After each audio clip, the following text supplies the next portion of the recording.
Sveiki užsukę į tėčio virtuvėlę.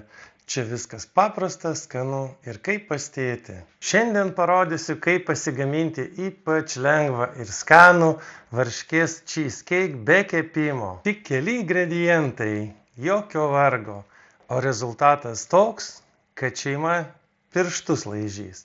Pradedame nuo pagrindo. Man labiausiai tinka gaidelio sausainiai. 2 pakeliai.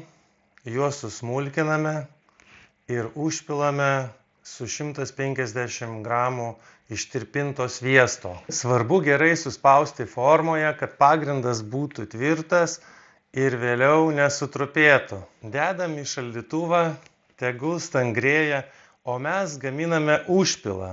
Į dubenį dedu 500 gramų varškės, įpilu visą skardinę kondensuoto pieno ir dedu 2 šaukštus serbento uogienės.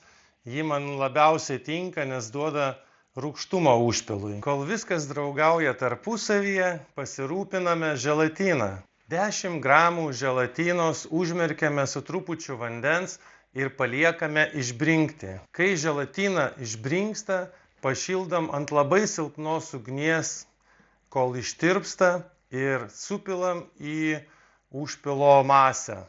Ir viską kartu gerai išmaišom. Tada viską gerai pablenderiuojam, kad būtų purus kaip debesėlis. Ištraukiam pagrindą iš šaldytuvo, užpilam užpilą ir viską gražiai išlyginame. Dabar svarbiausia kantrybė. Mažiausiai 3 valandos šaldytuve. Aš žinau, sunku laukti.